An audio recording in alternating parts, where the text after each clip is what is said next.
नमस्कार दर्शक बंधु आपण मानू मु परशुराम दास पूर्वपक्ष प्रस्तुत विश्व चक्र व्यूह को स्वागत करुछि।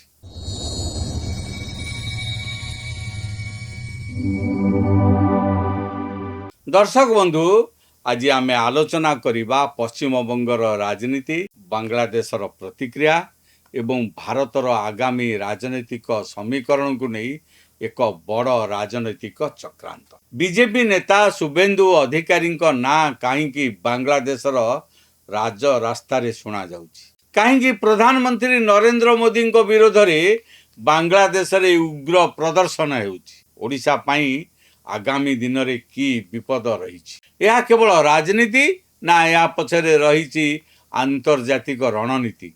चलंतु आरंभ करबा आजिर बड़ विश्लेषण।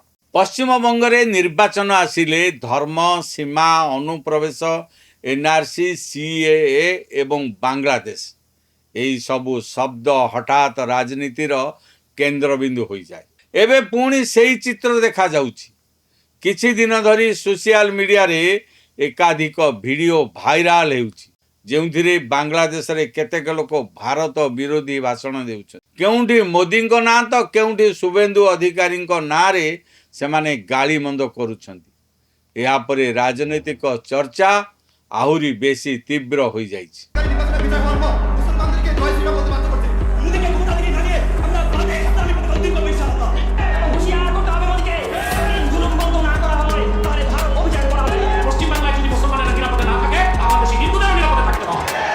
दर्शक बंधु एठारे सबुठारु बड़ प्रश्न हेउछि बांग्लादेशर साधारण लोक हठात कहीं पश्चिम बंगर राजनीति को नहीं आक्रोश प्रकाश कर।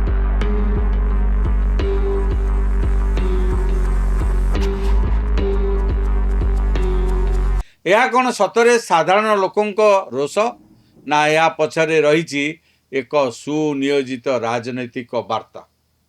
देखंतु पश्चिम बंग और बांग्लादेशर संपर्क केवल सीमार संपर्क नुहे, भाषा एक, संस्कृति एक, भावना मध्य अनेक परिमाण रे एक। यही कारणरू बंग राजनीतिर प्रभाव बांग्लादेश पर्यंत जाई थाए। बांग्लादेशर घटना मध्य पश्चिम बंगर राजनीति को प्रभावित करे। एबे आसंतु शुभेन्दु अधिकारी कथा को। शुभेन्दु अधिकारी एबे पश्चिम बंगरे बीजेपीर सबुठारु आक्रामक मुह।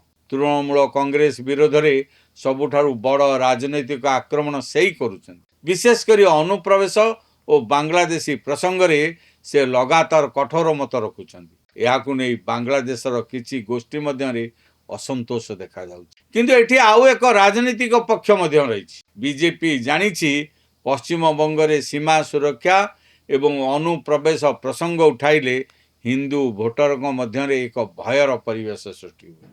आउ सेही भय निर्वाचन रे भोट रे परिणत हुए। तेणु बीजेपी यही प्रसंग को लगातार जीवंत रखा चाहूँगी। अपर पक्षरे तृणमूल कांग्रेस कहूँ बीजेपी इच्छाकृत भाव में बांग्लादेश प्रसंग को उठाई धर्मीय ध्रुवीकरण करुछि। ममता बानर्जी दलर अभियोग बीजेपी लक्ष्य होउछि मुस्लिम भोट एवं हिंदू भोट मध्य एक बड़ विभाजन सृष्टि करबा। एबे एही समग्र घटना को अंतर्जातीय राजनीति मध्य देखिबा आवश्यक। आजिर बांग्लादेश पूर्व भली आउ नाही। सेठारे भितरु राजनीतिक अस्थिरता बढ़ी, आर्थिक चाप भी बढ़ी, बेरोजगार भी बढ़ी। एभली परिस्थिति रे भारत विरोधी भावना को केतेक गोष्ठी राजनैतिक अस्त्र रे परिणत करुछन। एठी आउ गोटे कथा गुरुत्वपूर्ण हेउछि। बांग्लादेश रे जेतेबेले भितरु समस्या बढ़े सेतेबेले केतेक राजनीतिक शक्ति भारत विरोधी भाषण को आगो को आनती। यह नुआ कथा नुहे, इतिहास रे अनेक थर एमिति होइछि।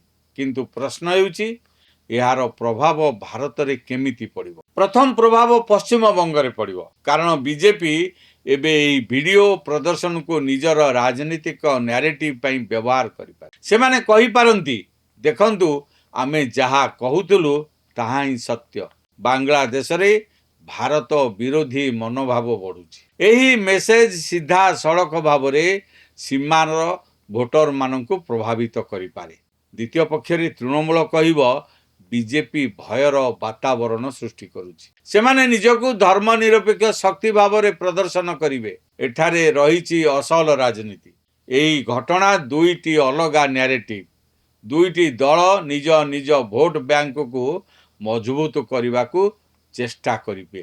ତୃତୀୟ କଥା ହେଲା, ଏହାର କୁପ୍ରଭାବ ପଶ୍ଚିମବଙ୍ଗ ଅପେକ୍ଷା ଓଡ଼ିଶା ଉପରେ ଅଧିକ ପଡ଼ିବ। କାରଣ ଓଡ଼ିଶାର 486 କିମି ସମୁଦ୍ର ଉପକୂଳ ରହିଛି। ଏହି ଅଞ୍ଚଳରେ ପୁଲିସ ପାଟ୍ରୋଲିଂ ବ୍ୟବସ୍ଥା ସେତେ ସୁଦୃଢ଼ ନୁହେଁ। ତେଣୁ ବାଂଲାଦେଶୀମାନେ ଏବେ ପଶ୍ଚିମବଙ୍ଗ ପରିବର୍ତ୍ତେ ସମୁଦ୍ର ରାସ୍ତାରେ ବାଲେଶ୍ୱର, ଭଦ୍ରକ, କେନ୍ଦ୍ରାପଡ଼ା ଓ ଜଗତସିଂହପୁର ଦେଇ ଓଡ଼ିଶାରେ ପ୍ରବେଶ କରିବେ।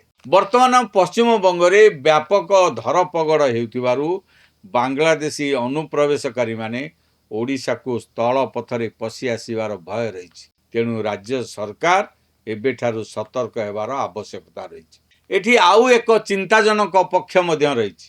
ସୋସିଆଲ ମିଡ଼ିଆରେ ଯେପରି ଭିଡ଼ିଓ ଭାଇରାଲ ହେଉଛି, ତା ମଧ୍ୟରୁ କେଉଁଟା ସତ୍ୟ, କେଉଁଟା ପୁରୁଣା, କେଉଁଟା ଏଡିଟ୍ କରାଯାଇଛି, ଏହାକୁ ନେଇ ମଧ୍ୟ ପ୍ରଶ୍ନ ଉଠୁଛି। ଆଜିର ଡିଜିଟାଲ ଯୁଗରେ କେବଳ ଏକ ଭିଡ଼ିଓ ଲକ୍ଷ ଲକ୍ଷ ଲୋକଙ୍କ ମନରେ ଭୟ ସୃଷ୍ଟି କରିପାରେ। ରାଜନୈତିକ ଦଳମାନେ ସେହି ଭାବନାକୁ ଭୋଟରେ ପରିଣତ କରିବାରେ ବିଳମ୍ବ କରନ୍ତି ନାହିଁ। ଏବେ ଆସନ୍ତୁ ମୋଦି ଫ୍ୟାକ୍ଟରକୁ। ନରେନ୍ଦ୍ର ମୋଦିଙ୍କ ନାଁ ବାଂଲାଦେଶରେ ନୂଆ ନୁହେଁ। ସିଏଏ ଆନ୍ଦୋଳନ ସମୟରେ ମଧ୍ୟ ସେଠାରେ ବିରୋଧ ହୋଇଥିଲା। କାରଣ ବାଂଲାଦେଶରେ କେତେକ ଲୋକଙ୍କ ମନରେ ଗୋଟେ ଧାରଣା ରହିଛି ଯେ ଭାରତର କିଛି ନୀତି ସିଧାସଳଖ ଭାବରେ ସେମାନଙ୍କୁ ଟାର୍ଗେଟ କରୁଛି। ଯଦିଓ ଭାରତ ସରକାର ସେହି ଅଭିଯୋଗକୁ ଖଣ୍ଡନ କରିଛନ୍ତି, କିନ୍ତୁ ରାଜନୀତିରେ ଅନୁଭବ ବଡ଼ ଜିନିଷ। ଲୋକ କ'ଣ ଭାବୁଛନ୍ତି ତାହା ହିଁ ରାଜନୀତିରେ ନ୍ୟାରେଟିଭ୍ ହୋଇଯାଏ। ଏବେ ପ୍ରଶ୍ନ ହେଉଛି, ଭାରତ ସରକାର ଏହି ପରିସ୍ଥିତିକୁ କେମିତି ଦେଖୁଛି? କେନ୍ଦ୍ର ସରକାରଙ୍କ ପାଇଁ ସବୁଠୁ ବଡ଼ ଚ୍ୟାଲେଞ୍ଜ ହେଉଛି ସୀମା ସୁରକ୍ଷା। ବାଂଲାଦେଶ ସହିତ ଭାରତର ଲମ୍ବା ସୀମା ରହିଛି। ପଶ୍ଚିମବଙ୍ଗ ସେହି ସୀମାର ସବୁଠାରୁ ସେନ୍ସିଟିଭ୍ ଅଞ୍ଚଳ। ତେଣୁ ଯେତେବେଳେ ବାଂଲାଦେଶରେ ଭାରତ ବିରୋଧୀ ଭାଷଣ ଶୁଣାଯାଏ, ସେତେବେଳେ ଦିଲ୍ଲୀ ସ୍ୱାଭାବିକ ଭାବରେ ସତର୍କ ହୋଇଯାଏ। ଆଜିର ରାଜନୀତି କେବଳ ରାଲି ଓ ଭାଷଣରେ ସୀମିତ ରହିନାହିଁ। ଆଜି ନ୍ୟାରେଟିଭ୍ ଯୁଦ୍ଧ ଚାଲିଛି। ଏହି ଯୁଦ୍ଧର ସବୁଠାରୁ ବଡ଼ ଅସ୍ତ୍ର ହେଉଛି ଭାବନା। ଭୟ, ଧର୍ମ, ଜାତୀୟତା, ସୀମା, ଏହି ସବୁ ଶବ୍ଦ ଭୋଟରଙ୍କ ମନରେ ସିଧା ପ୍ରଭାବ ପକାଇଥାଏ। ବିଜେପି ଏହି ନ୍ୟାରେଟିଭ୍କୁ ରାଷ୍ଟ୍ରବାଦ ଭାବରେ ପ୍ରସ୍ତୁତ କରୁଛି। ତୃଣମୂଳ କଂଗ୍ରେସ ଏହାକୁ ଭୟର ରାଜନୀତି ବୋଲି କହୁଛି। ସାଧାରଣ ଲୋକମାନେ ଏହି ଦୁଇ ନ୍ୟାରେଟିଭ୍ ମଧ୍ୟରେ ଏବେ ଦ୍ୱନ୍ଦ୍ୱରେ ପଡ଼ିଯାଉଛନ୍ତି। ଏବେ ଏକ ବଡ଼ ପ୍ରଶ୍ନ, ଏହି ସାମଗ୍ରିକ ଘଟଣାରୁ ଲାଭ କାହାର? ରାଜନୈତିକ ଭାବରେ ଦେଖିଲେ ଦୁଇ ପକ୍ଷ ଲାଭ ଉଠାଇବାର ଚେଷ୍ଟା କରିବେ। ବିଜେପି କହିବ, ଯଦି ଆମେ ନଥାନ୍ତୁ ତେବେ ସୀମା ସୁରକ୍ଷିତ ନୁହେଁ। ତୃଣମୂଳ କଂଗ୍ରେସ କହିବ, ବିଜେପି ସମାଜକୁ ଭାଗ ଭାଗ କରୁଛି। କିନ୍ତୁ ସତ କଥା ହେଉଛି, ଏହି ରାଜନୀତିର ସବୁଠୁ ବଡ଼ ମୂଲ୍ୟ ଦେଉଛନ୍ତି ସାଧାରଣ ଲୋକମାନେ। କାରଣ ଯେତେବେଳେ ଧର୍ମ ଓ ସୀମା ରାଜନୀତିର କେନ୍ଦ୍ରରେ ଆସେ, ସେତେବେଳେ ବେରୋଜଗାରୀ, ଦରଦାମ ବୃଦ୍ଧି, ଶିକ୍ଷା ଓ ସ୍ୱାସ୍ଥ୍ୟ ଭଳି ପ୍ରସଙ୍ଗ ପଛକୁ ଚାଲିଯାଏ। ଦର୍ଶକ ବନ୍ଧୁ, ଆମେ ଏଠି ଆଉ ଏକ ଚିତ୍ର ଦେଖୁଛୁ। ଭାରତରେ ଯେତେବେଳେ ନିର୍ବାଚନ ପାଖେଇ ଆସେ, ସେତେବେଳେ ପଡ଼ୋଶୀ ଦେଶ ସମ୍ପର୍କିତ ପ୍ରସଙ୍ଗ ହଠାତ୍ ଚର୍ଚ୍ଚାକୁ ଆସିଯାଏ। କେତେବେଳେ ପାକିସ୍ତାନ ତ କେତେବେଳେ ଚୀନ, ଆଉ ଏବେ ବାଂଲାଦେଶ।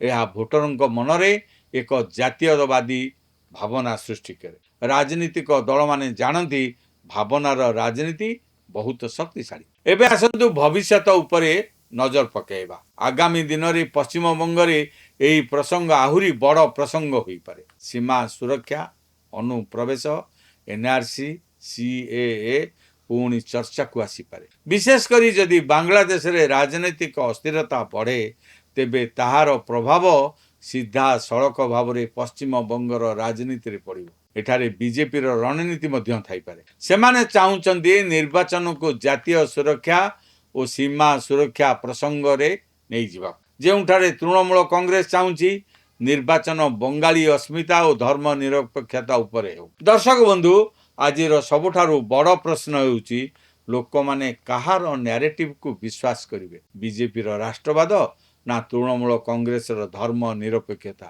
ଏହାର ଉତ୍ତର ଆଗାମୀ ଦିନରେ ଜଣାପଡ଼ିବ। କିନ୍ତୁ ଏକଥା ସ୍ପଷ୍ଟ, ବାଂଲାଦେଶର ରାସ୍ତାରେ ଉଠୁଥିବା ସ୍ଲୋଗାନ ଏବେ ପଶ୍ଚିମବଙ୍ଗର ରାଜନୀତିକୁ ନୂଆ ଦିଗ ଦେଇପାରେ।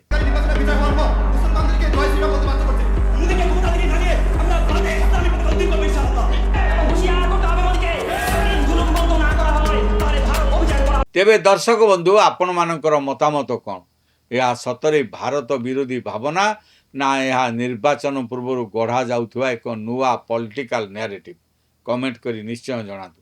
ଭିଡ଼ିଓଟି ଭଲ ଲାଗିଥିଲେ ଲାଇକ୍ କରନ୍ତୁ, ସେୟାର କରନ୍ତୁ ଏବଂ ପୂର୍ବପକ୍ଷ ପ୍ରସ୍ତୁତ ବିଶ୍ୱ ଚକ୍ରବ୍ୟୁହକୁ ସବସ୍କ୍ରାଇବ୍ କରିବାକୁ ଭୁଲନ୍ତୁ ନାହିଁ। ଏଇଠି ଶେଷ କରୁଛି ଆଜିର ଏ ଅଧ୍ୟାୟ। ରହୁଛି, ନମସ୍କାର।